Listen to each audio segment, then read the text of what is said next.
myself in the head. Okay, so what's going on?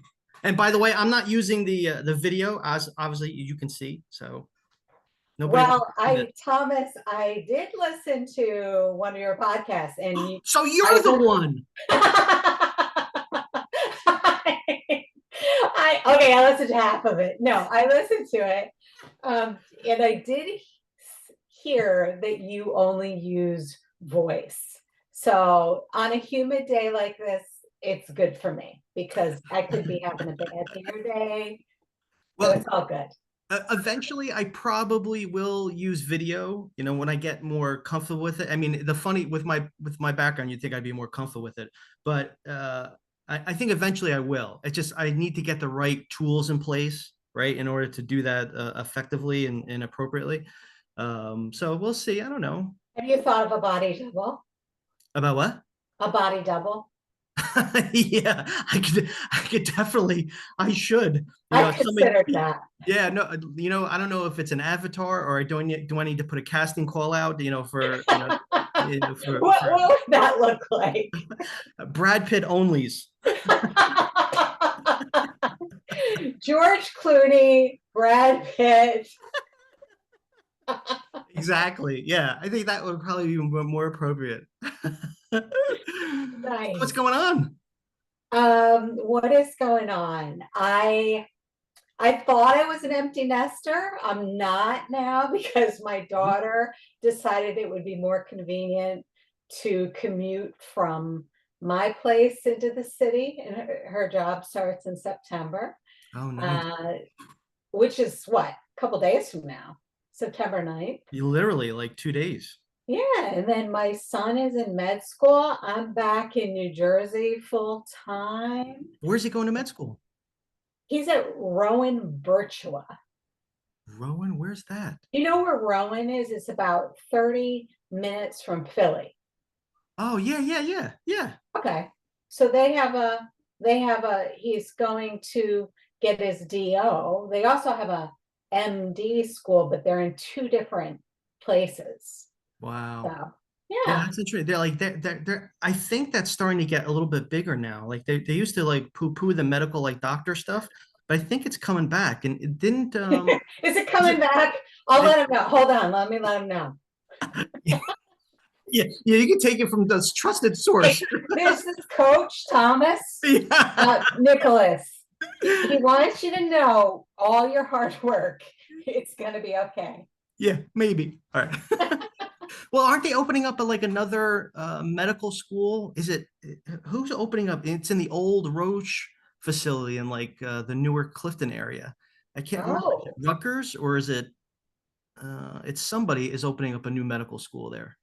I don't know. And you're the second person that said that, so it's probably legit. Ooh, I, we're triangulating I data. usually get all my legit information from my aunt who's 85 who reads People magazine like it is the Bible. That's where I usually get my credible. I am very honored to know I'm with that trusted source. You and Aunt Georgia. Yeah. So I have to ask because I know people are going to ask me and I don't even know the full answer. Okay. What is MK? Mary Catherine. Insert jokes now. No, I think it's kind of cool how you do it. Like it's MK. It's sort of it's got like this sort of this classy sort of, you know, I don't know how to describe it, but it's kind of cool. It's like, hey, it's MK. I I Thomas, I've never heard classy with that, but the one of the reasons why I go by MK is because I went to St. Mary's College, the sister school to Notre Dame. Mm. So everyone there was Mary Kate, Mary Margaret, Mary Michael, Mary Teresa. So they said, can we just call you MK? And it stuck. Of course, my mother never liked that because she wanted me to be Mary Catherine. No, I think it's kind of cool. Well, thank you. Once again, I'm glad I have your approval. Got med school. My name's okay. I can see how the relevance of my input to your life is really is really here. Well, Well, here's another little name thing. Our brother Thomas, we call Thomas, just like you. Well, it's interesting because I understand how people know me or or when they got to know me, because Mhm. usually it's like before college it was, Tom, and then college it was something else, and then after post college it was, I became more that professional, so I every single time I introduced myself or people asked, I would say Thomas. Okay. So like, college and before it's Tom, post college it's Thomas, Okay. which is And weird. now are you planning on going back No, to anything? well, so I T. introduced, I, no, Tom. I think it's kind of weird that I even did that to begin with. It just sounded more professional because, after college, I started, with PW and all that kind of stuff. So I just went as Thomas. The only person that calls me Tommy, well, there's actually, I shouldn't say the only, there's one person who really has permission to call me Tommy. That's my mother, right? Oh, okay. My family does, all my brothers and sisters will call me that too.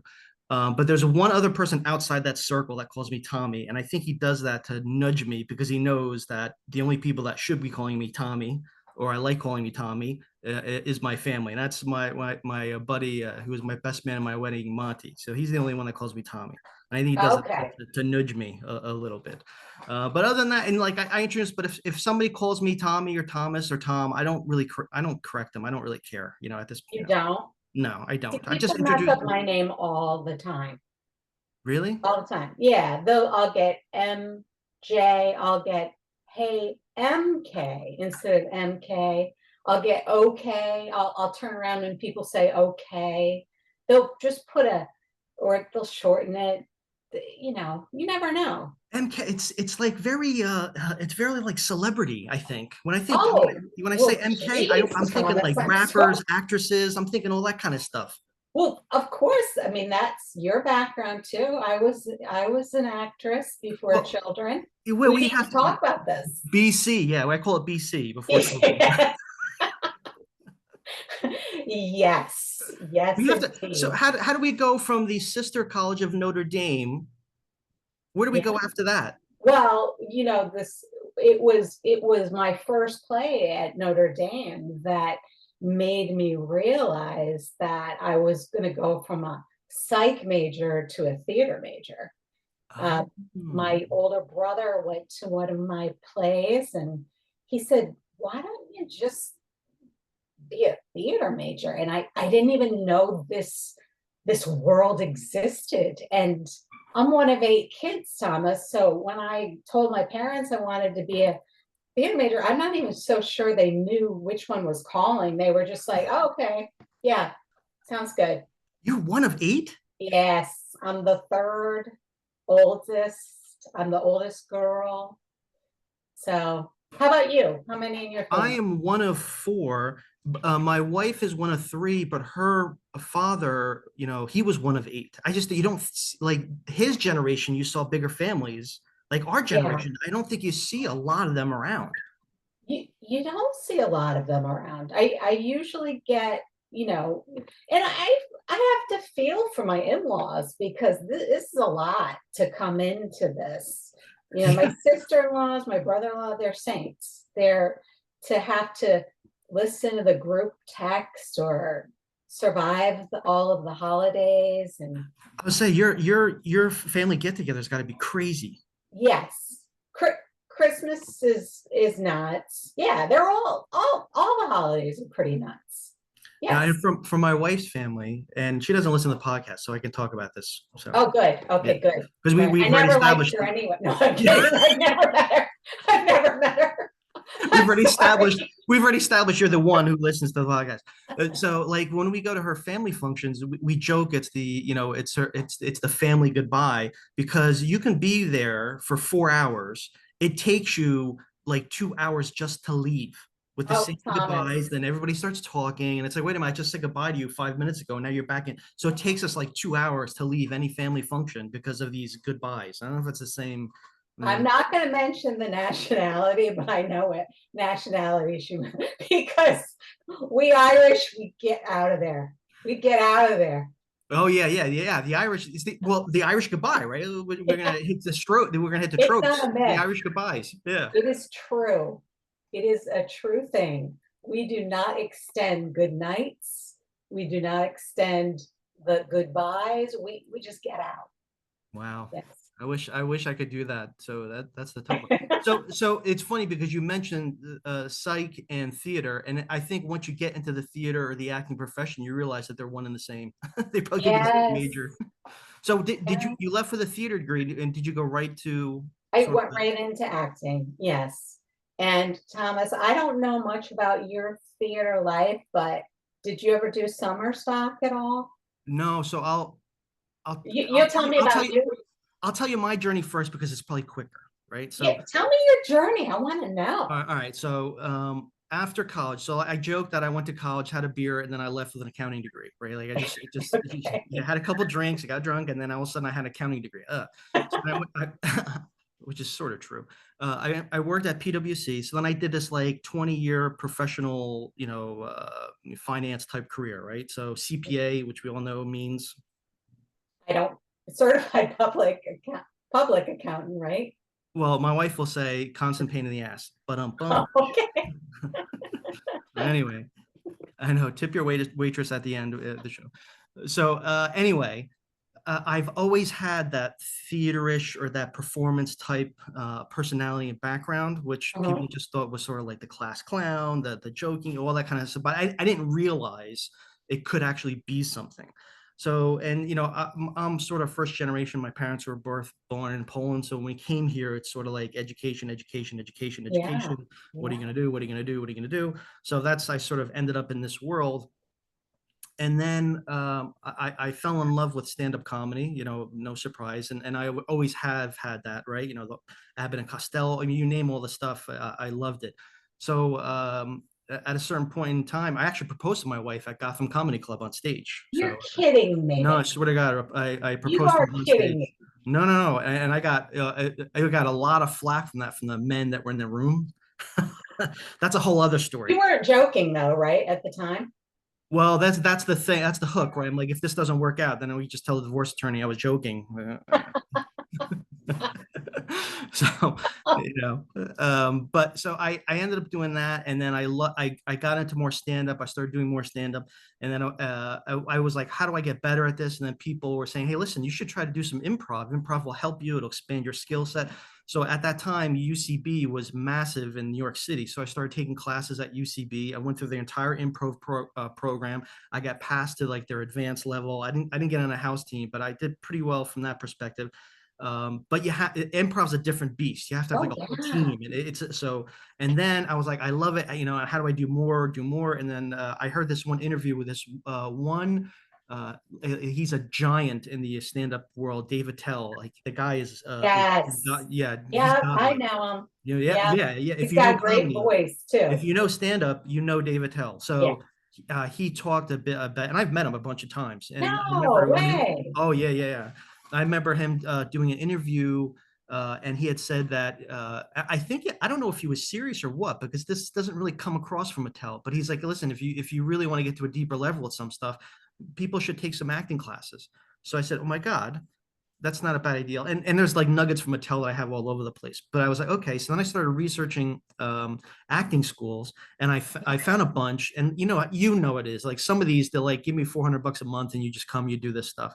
Well, I found one, and when I tell you it is, you may know it and you may understand it. But at the time, I didn't understand the depth and the impact of what I was really getting into. So I went to this one school, and they actually said, okay, great, fill out this application, filled out an application. They said, okay, well, now you have to read this book. Okay, I read this book. Then now you have to come in for an interview. Oh, okay. What? And they said, if we think it's almost like if we want to take you on, we'll take you in for another interview.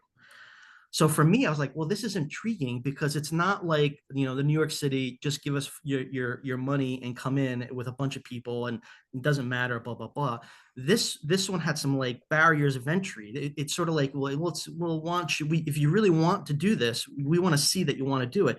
And plus, Oh, I got to learn a little bit about their philosophy, which other schools, they may have had a blurb or so on their website or blah, blah, blah. But this place was like really sort of intense. And I was like, okay, this is kind of cool. So I did all that stuff, and then I had my interview, And then after my first interview, the guy said, "You wait right here. I'm going to go grab one of the teachers and I want her to talk to you now. So we're not going to schedule another time. You just go to their lobby, hang out, and I'll be back with you in a couple minutes." I'm like, okay, so that sounds good. So that they brought up a teacher and I ended up spending more time with her. And at that point, I was like sold. Yeah. Her name is Jennifer Monaco. She's like unbelievable like unbelievable on a different level. And I didn't know it then. I was impressed with her. And she said, we'd like to extend you an invite to join us at William Esper Studio. So I was like, okay.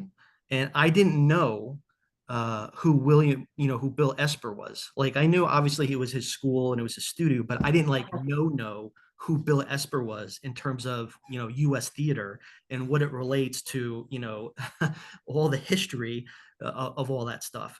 And I didn't really get it. I didn't really appreciate that until after. So I did Esper, and with Esper, you go through the first year of the technical school, and then they have to invite you back to go for the Okay. second year. Um, Okay.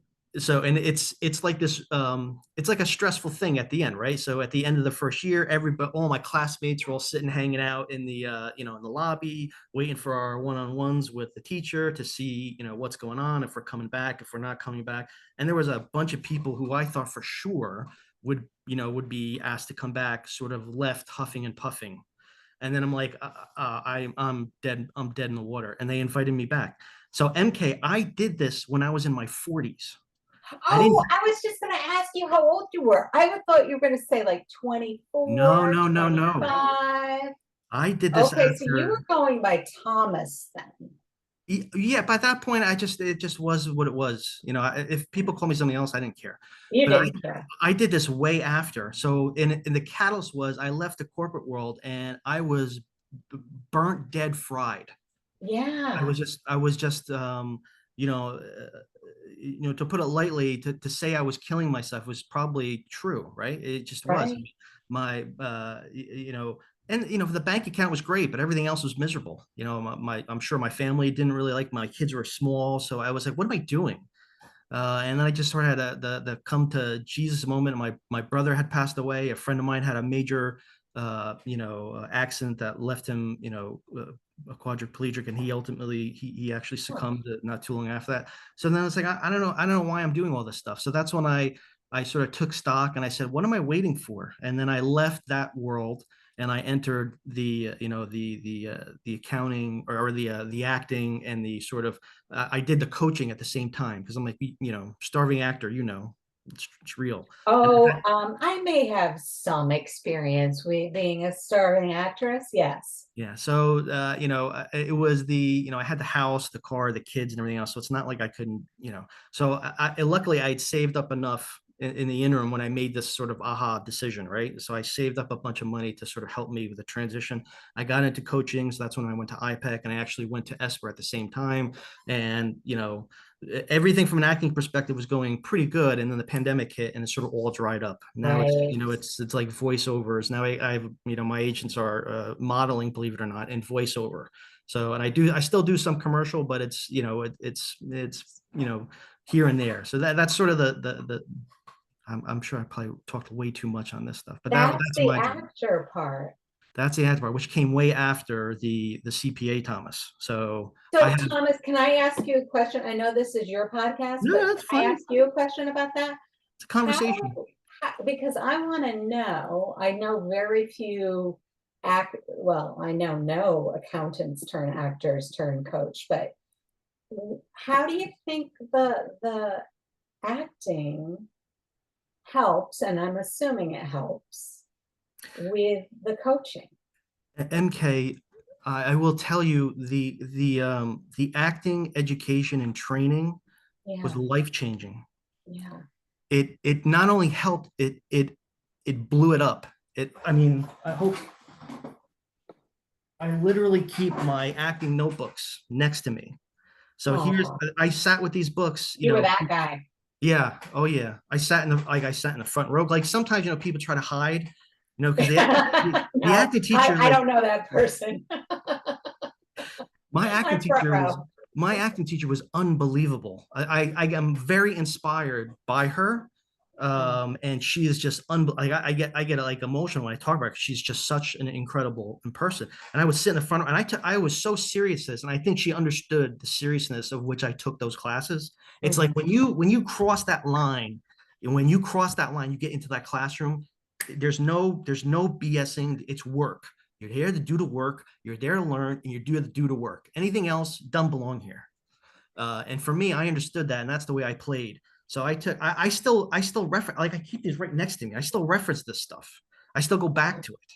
So, for me, it was incredibly impactful. And I used to tell my friends that were, still in the business world, I'm like, you won't believe the stuff that comes up. And it's so applicable to the business world and how we communicate and who we are. I said, why they don't teach this stuff in MBA courses and classes? I don't get it. Why don't they teach this in high schools and everything else? I don't understand. So for me, Mhm. it was incredibly life changing. And here's the other crazy thing, MK. As I was going to coaching school, so I went to, like I said, I went to IPAC. Yes. I have my binders over there. So there are times where I would run from Esper, and I would run to Times Square where the classes were for IPAC. And as I'm going through the binder, I'm like, wait a minute, we just did this in Esper a couple of weeks ago. So there's so many parallels in the coaching Oh, world definitely. that I can Definitely. leverage. So yes. The character, if you think about these great writers, and I'm just thinking about like in college, learning, doing character analysis on a Tennessee Williams play, and just really spending the day on each character and why they do what they do. What are their values? What are their motives? It's the same stuff we do in coaching. Yes. What is their conflict here? Why can't they get what they want? What are their obstacles? What is It's your so similar. circumstance? All Oh, these. yeah. I mean, one of the nuggets I remember Jennifer took me through was that I was having difficulty, and the interesting thing about Esper, I don't know if you know anything about Esper Studio, but that whole first year Mhm. we maybe did two scenes. Everything else you sort of work on your own instrument, which is Okay. uh, uh, you know, like I said, life changing. But there was one point where we were working on something, and she at one point she has this knack of seeing right into people's souls. She Mhm. just gets right to it. And she just said to me, you know what? She's like, Thomas, you have to sit with this. I don't want you to do anything else. You just need to sit with it and think. She always almost it was almost like teaching me how to meditate a little bit. Presence. You're right. Yeah, you have to just sort of sit and understand and be with it and let it be with you and see how it affects you. I said, oh my God.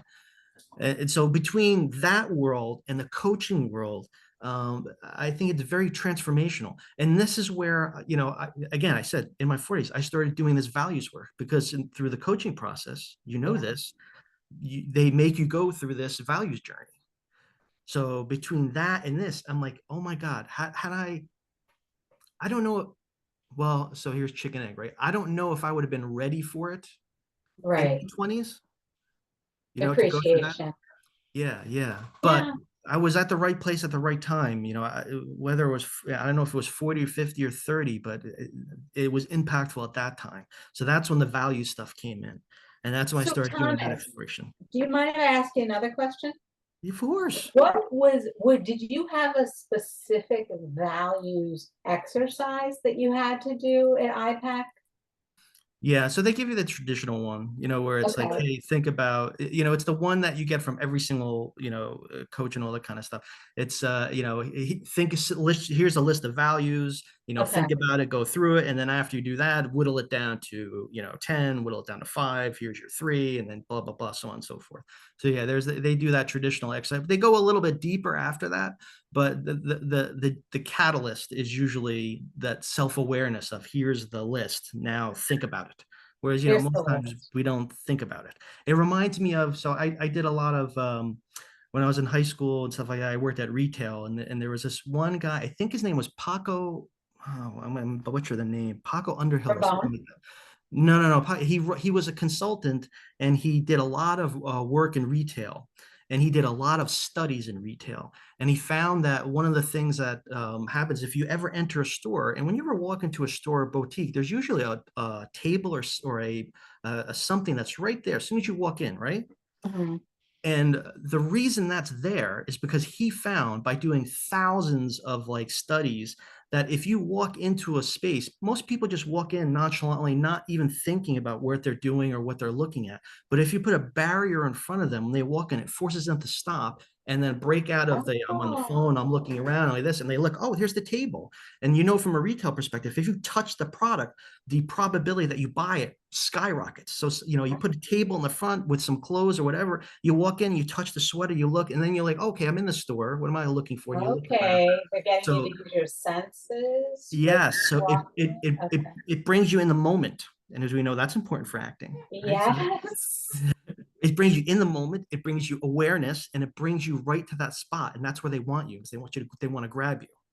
So all these things, all these crazy things are starting, at this point in life to make sense. All these things that I'm learning in different fields, whether it's retail, it's accounting, it's acting, it's coaching, I'm starting to You're bringing it really, in. yeah, You're bringing it in.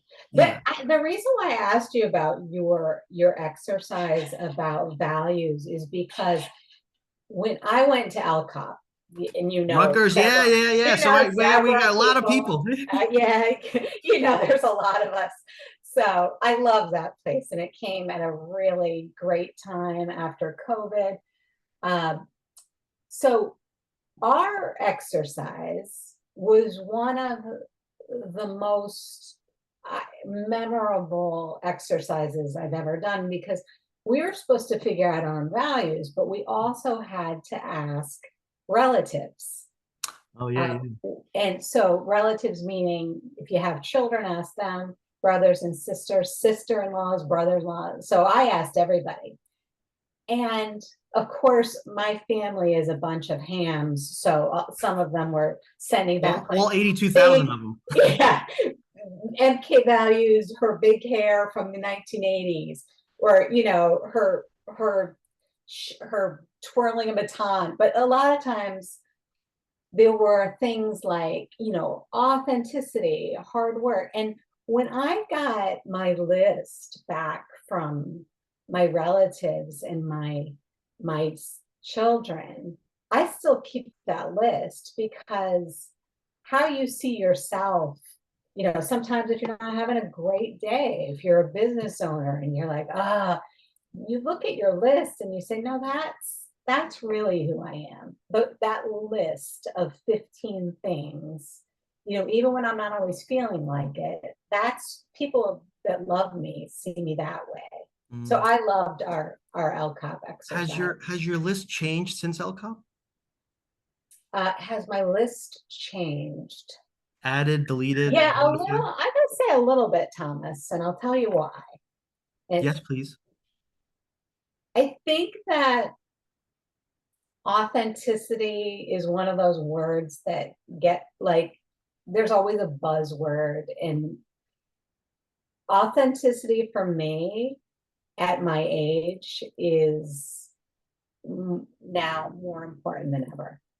It really is. Not that I can go in and wear jean shorts and high heels, wear whatever I want, or have a bunch of cologne on, or I Right. can't do everything I want when I come to see a client, but I want to bring who I am right now, and I want to be able to take their strengths, and I want to be able to make sure that they are, as you said before, sitting with who they are and what they can bring. So So that to me is more important. That's on my how list. is it that you define authenticity? I mean, is that how you define authenticity? How do I define authentic? Not the high heels and the jean shorts. I was just saying that we can't do everything we I want. asked for clarity. He's like, why did I have her on this podcast? Authenticity to me is is is knowing yourself, approving of yourself, and I think being brave enough to bring it to the workplace or your relationships. but also honoring yourself, but honoring the people you're serving too. Hmm.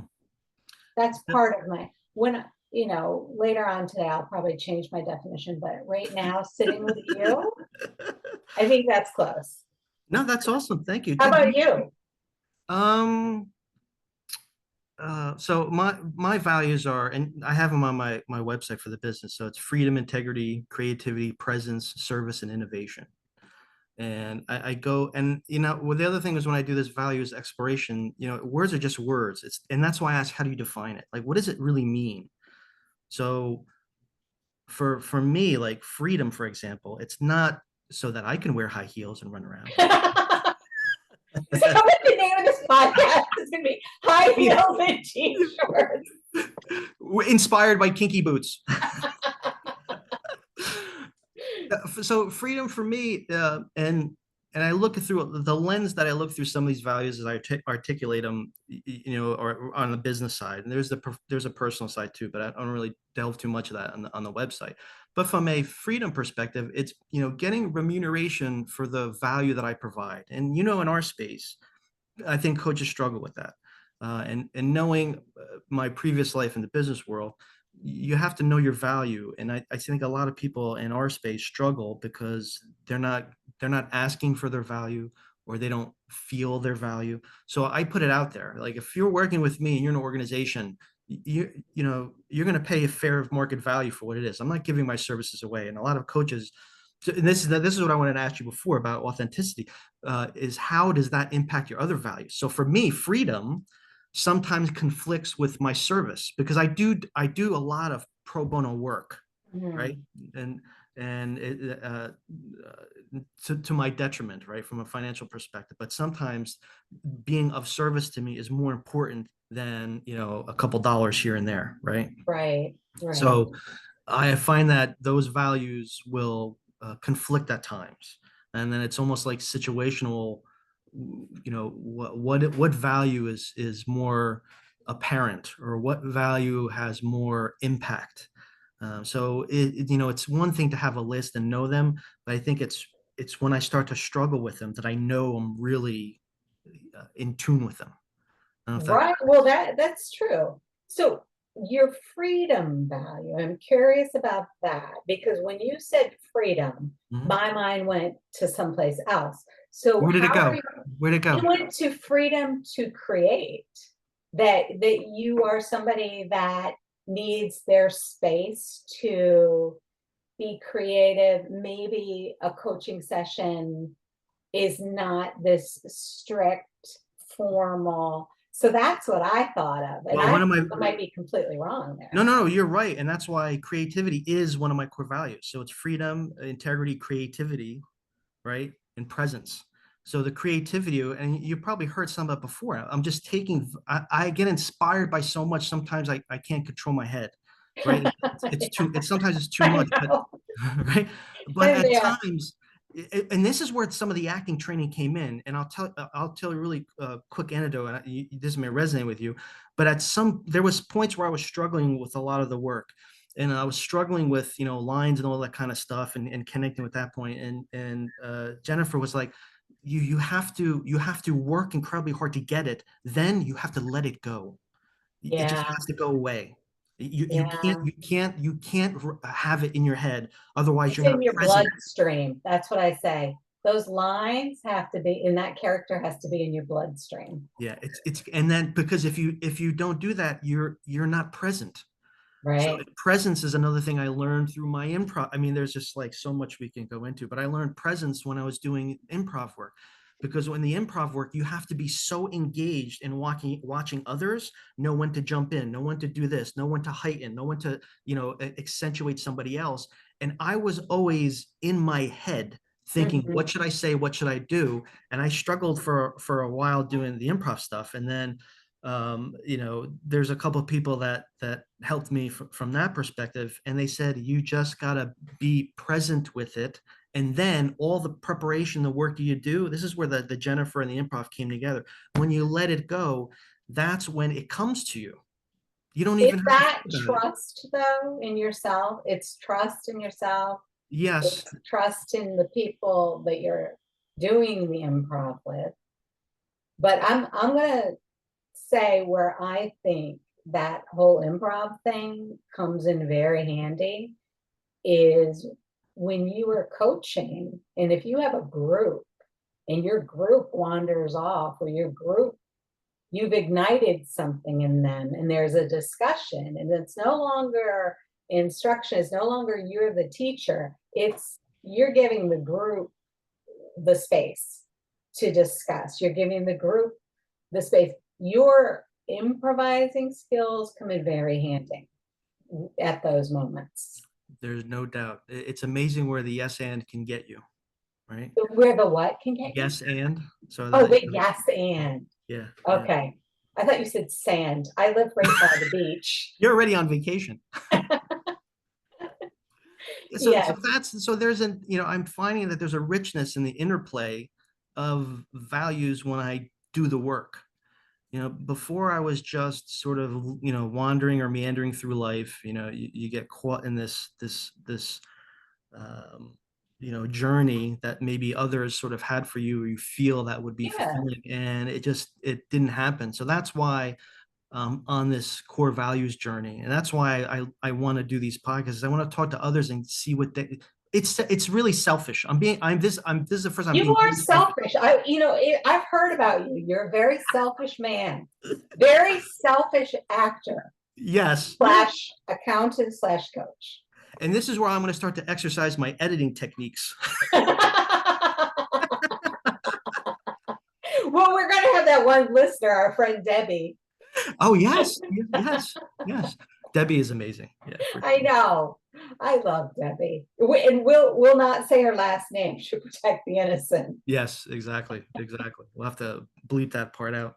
So that was the start or the catalyst of the values journey. I started doing that work, and I didn't realize how impactful it would be. Like all my coaching, I usually start with values. And if we start with it and we don't go there, I always work it back, because ultimately it always rears its head. Always, whenever I have clients Yes. struggling, or even when they're not struggling and they're excelling, we say, well, why is it that we're excelling here and not here? And there's always some element of those core values that manifest themselves, and they The bring it. values conflict. The values conflict always. If there's a problem, it's usually.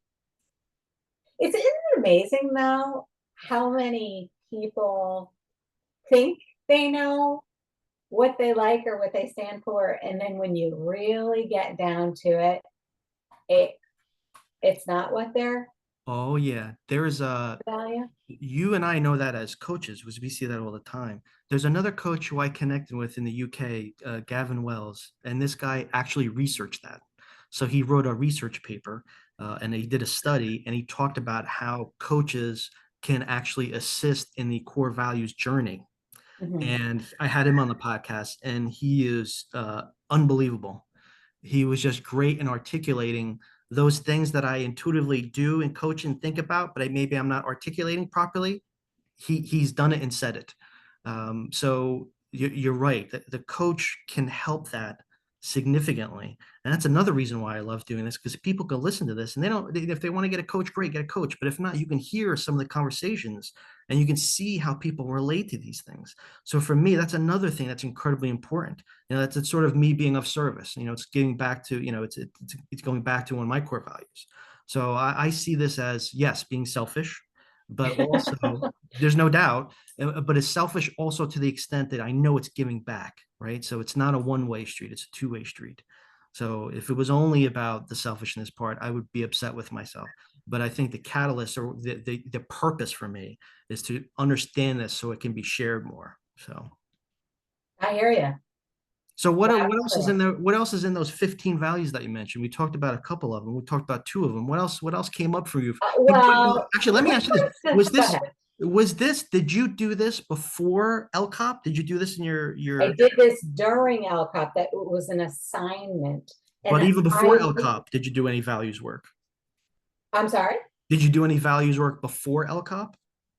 Well, I hope that I was living some values before Oh, LCOP. hope, Um, but hope. No, I think Alcott is what brought out really looking at values. They would also ask what the question was, what can't you stand being around? Like that's another way to get to your values and what comes up for people with That's why we're that. doing this in Zoom, not in person. I understand.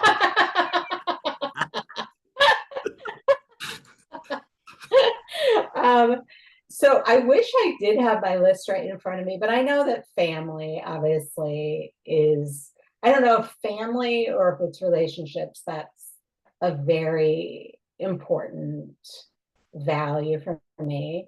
Integrity is important.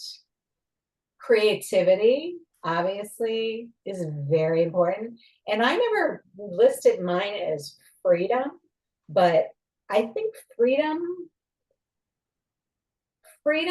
in being able to not be on a super strict schedule. Yeah, that's becoming a little bit more important. It might be because I'm getting older, I don't know. But freedom would be freedom slash independence slash uh, and in a word that's been coming up a lot lately at the for the our ICF New Jersey coaches meetings is civility is a huge word Oh, right now. that's interesting. Yeah. Why do you think that comes up? I think that people struggle with it in the workplace, Oh, that's civility. interesting. And we had this discussion the other day because we're talking about kindness in the workplace and how kindness makes it about, okay, how I should be kinder, but civility is more of the relationship in the workplace that others have to be involved with a civil workplace. It's not just on me. But does If that that go makes into sense. doesn't that lead into the culture or what the culture is? Yeah. Yeah. I guess this is the buzzword for HR right now, civility. Oh, that's interesting. Mhm. Well, yeah, I gotta think about that because I think some of those things come out of culture, and maybe people aren't defining their culture or living their culture. I don't I know. think that's it, Thomas. I think that's it. MK, you and I should probably go into business and do something like that. I know. Hey, we have a fix for that. Improv, Yeah, yeah, exactly. So I want to improv get, plus values. yeah, yeah. Now we're getting back into the mathematical side of it, my CPA side. So I can do the left brain, right brain. We can come up with a formula and do that. So yeah. So I want to get back because we started. So you left the beautiful halls of academia and you entered Okay. the halls of theater. At Summerstock, I Yeah. acted. My first job was, and I'm not going to say what it was.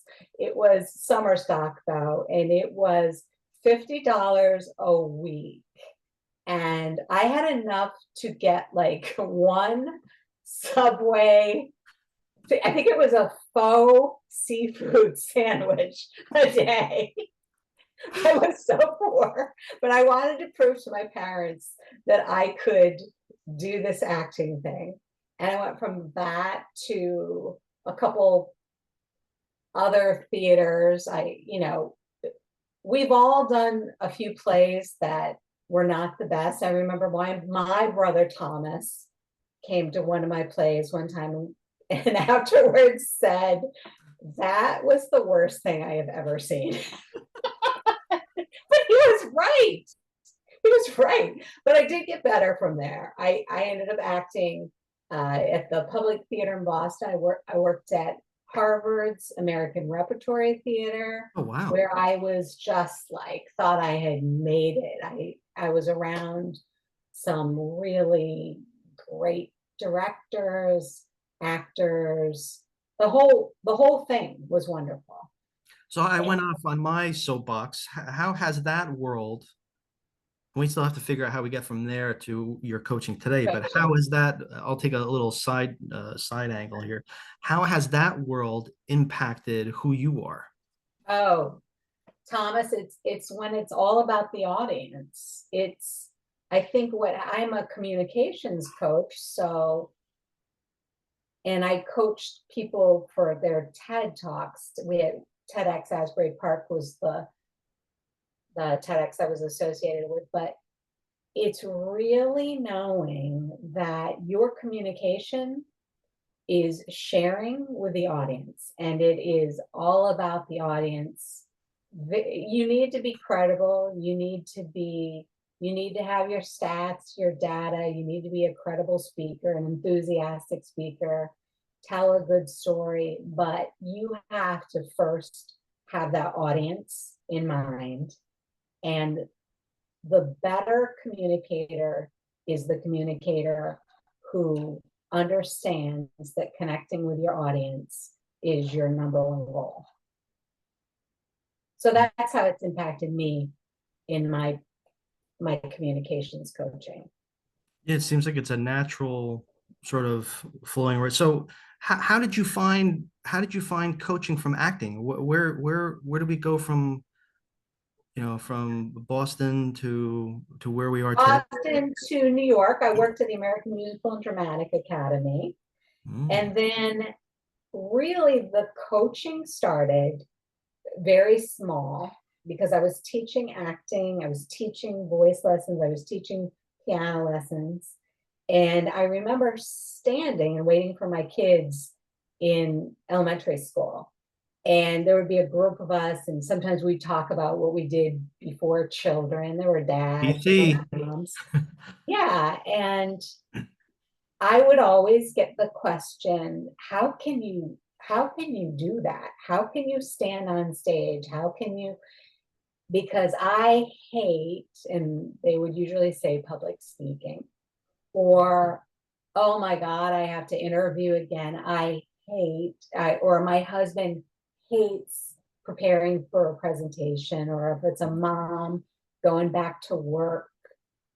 So from those conversations, I thought, you know what, I could take this and start something. Mhm. So I began very locally.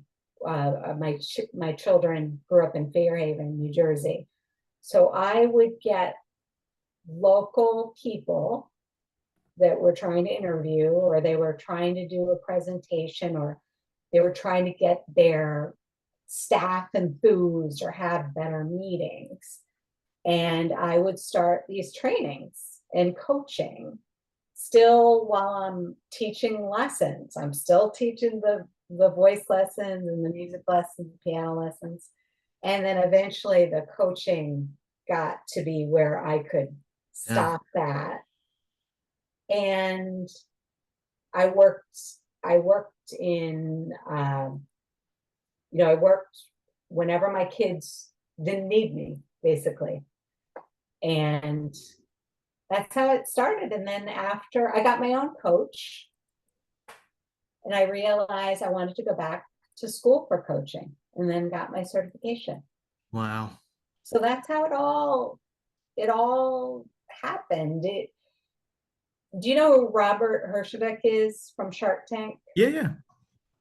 So he one time, I remember him saying, don't start a business, find a problem Yeah. and create the solution to the business.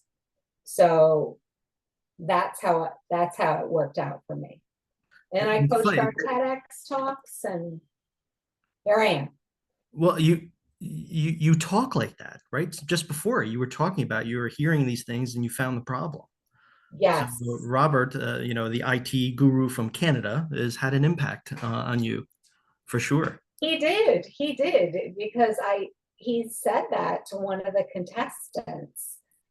And I'm like, oh, that's how your business model should be laid out. Well, see, this is what I think of creativity, right? Because you're taking inspiration from another place where you probably wouldn't traditionally find it, and you're leveraging that information into who you are and what you're doing. So I think that's part of, for me, that's part of creativity. It's being inspired by, it doesn't matter where it comes from, because a lot of my stuff comes from, psychology, from neuroscience, from improv, from acting, Mhm. even the business and the accounting world, and I just sort of mush them all up where it makes sense. You're the mush-up coach with the jean shorts and high heels. This is why I'm only doing audio. Yeah, that's quite lovely, MK. I guess humor is on my values list too. It Ah, probably is. Resilience is also on my resilience. resilience is a key word these days. What is that? Why resilience? You know what, Thomas? I think it is, and I just had this discussion the other day. It's you can fake optimism, I think. I don't think you can fake true enthusiasm. And I think resilience and enthusiasm, if you always go back to, can I be enthusiastic about my life? Maybe today I can't, but I think your resiliency, that's the word, right? Resiliency can be built up by each day just finding where can I be enthusiastic. Mm. And we can't feel it all the time, but I choose, and I think I have to give my parents some credit for this too. They they always just got up each day and they were resilient and they were optimistic, but they had enthusiasm for life. Do you see your values in them, or do you see their values in you? Is it chicken egg, or is it, um that's a good one, right? yeah, I don't know, Thomas. I think I have a lot of the same values as they do. I do think my family shares a lot of the same values. I would love to be at one of your family functions with you and your 8 siblings and have this discussion. I would You would not get a straight answer. You I would would I not. would pay for the booze and the food for that experience. There's no doubt. There's always booze. There's always food. Yes, exactly. So how do you think, I'm not really good at crafting questions and this stuff like that, but I'm just curious, like, how has that values journey that you started at LCOP influenced you and how you work now? Because I've came to values later in life, and Yeah. I'm always curious about what would have happened if I did this journey earlier in my career. Would What I would have have made different happened? decisions, or would I be different? I don't know. So I'm curious about that. Well, I think what coaching did and the certification in coaching and my classmates, it was right after COVID. So we were 2021, well, kind of still in the midst, and we were all Zooming and there Mm. was nothing in person. So you better believe I looked forward to seeing my classmates, several times a month. And when you are alone and your kids are both at school and you're on Zoom with everyone and you're talking about your values, that for me was a great space in time because I could concentrate on me. And for other coaches to allow you to have that space to get centered on our values, my instructors, and to get to know people during I guess that was still during COVID, and people had space to think then. Did you need the space? Yes, I think I needed a little space to figure out what kind of coach I wanted to be. Mm. Uh, and it's what you said earlier on about what are we contributing? What are we, uh, I can't remember what you said about not all coaches know their value when they're, what did you say? Okay, I'm Yeah, I don't know taking what I was that. saying either. Okay. Where's your notebook? Why are you writing this down? But, to sit there and think about, all right, what is it that I have to offer? Because the last day, I think it was the last day, we had to give this sort of branding 5 minutes of ourselves, what kind of coach we wanted to be, what we had to offer, what we had to contribute. So we all had to do that to figure out, okay, I'm not just an executive coach. Yeah. I'm an executive coach who does what? Yeah. I think if we don't give ourselves the space and go through the journey, it's very difficult to be able to and we know, the client is one that drives things, but it's very difficult to be the Sherpa or help them if you haven't experienced that yourself. It's the Joseph Campbell sort of, the hero's journey. We sort of have to go to Mhm. the abyss and come out the other side. And I don't know if a lot of people outside of what we do as coaches, and even I think to your point, I think we're sort of unique in the fact that we have that theatrical sort of training that almost forces you to do that also, right?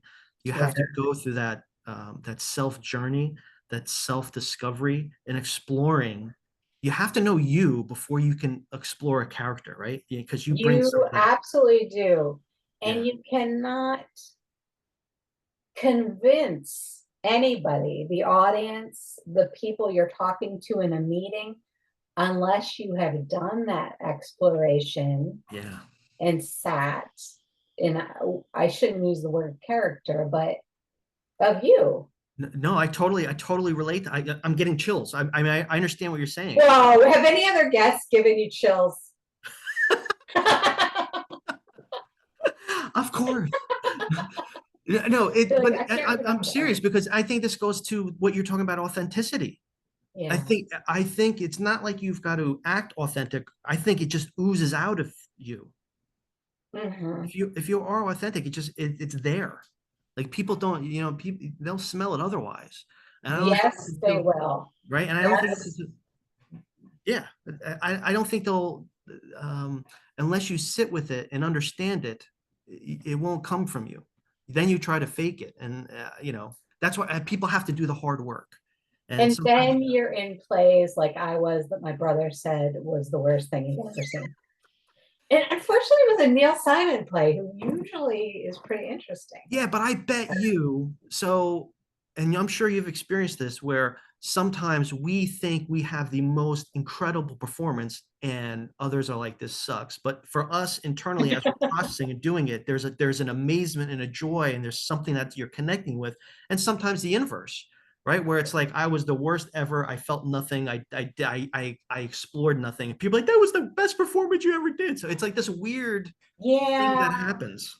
because, well, you said it just now. There are times when we are connected to ourselves, or you've done a scene with someone, and it's an actual gift. Like those moments. I'm so glad my parents were like, yeah, just go into theater, because those are the most special moments, aside from the birth of my children, um, that I've ever had, because those were real. They were moments in time you never get back. Two characters, three characters on stage, and then the fact that the audience is a part of that as well. It's just this gift. Yeah, and you and I are talking about this. I understand the magic and like I don't do, I've never done heroin or cooking or any of these other things, but I know Nor am the I. feeling. Yeah, I no, had to fill no, out a questionnaire before your podcast. yeah, exactly right. Drug test before the pod. No, but like I have, the feeling, the endorphins and what happens to you. Like when I'm Yes. on stage, when I was doing stand up and I'm on stage and I get a laugh, there is no other, other than the birth of my children and things like that. But there's nothing else that I have had that compares to that. Right. I That stage know. when you hit it. I Yeah, hear you. And it's like, I I'm mean, chasing Tommy, that dragon. I hear you. Also, and I shouldn't speak for you, but there have been times when I'll have a client and something will click, or they will leave the room standing a little taller or more sure of themselves, or they have overcome something. That is a second for me. The acting's the first, the laughter on stage, but the client who you've had a great connection with them and they've connected themselves and their values, coming back to your podcast, Yeah, yeah. they're living their values. That's when it clicks for me, is when I, and again, I don't coach to out, like to drive outcome. I just coach, and whatever the outcomes are theirs, Mm-hmm. right? But when I do see that their connections are made and they have progress, it's not that I get elevated or I get down if they don't. I have to sort of maintain even keel. But it is a moment of joy that I get. But like in the coaching side, I try to bifurcate that, because then I'm just I'm chasing it for myself and not for my client. Yeah. I'm very, for I know me, right, and I know how I Don't get. get too enthusiastic. Yeah, Yeah. I have to I don't make that as part of my how I coach, because if I did, then all of a sudden it's about me and it's not Mhm. them, and that is death, right? I would I, never I do have that to to a check on client. myself too with that, Thomas. Yeah, we all do, right? And that's the We all beauty do. of We talking to other can't coaches. want it more than they want it. Yeah, But I yeah. hear you. Hey, MK, what are some of the heroes that you've grown up with? Or The if I ask you, who are your heroes. heroes? Well, I would say someone that I've been thinking about lately is my father's mother, my grandmother, because I did not realize what a pioneer she was. She was one of the first female chiropractors Oh, in the wow. US. And looking back on that now, I'm thinking, wow. I mean, to have that degree at her age and to be one of the first. And it was a time that chiropractic was not looked upon like it is now. Yeah. So she's definitely uh, one of my heroes. My children are, I know that sounds cliche, but to just watch them over the years and how hard they work, and they're brave. They're brave kids. Um, and I admire my family. I think I'm lucky that I have family that I can look to and say that they're all people that I would consider heroes. Wow.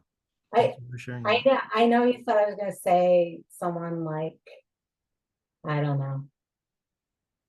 know, George Clooney. Oh, so now you're casting for me. Is that what we're getting back to? I've got to give you one more. I got to give you one more. I love Parks and Rec, so I love Amy. I love Amy Poehler. Well, she started UCB. She's one of the four. I Right? just love her. I love all those people. Yeah. So What would be one or two key takeaways that you would want somebody that's listening to this to walk away with? I think that one of them is I grew up, my mom would always say, one day at a time. My dad would say one day at a time. And it was really that they did not ever want you to worry about anything other than what was in front of you.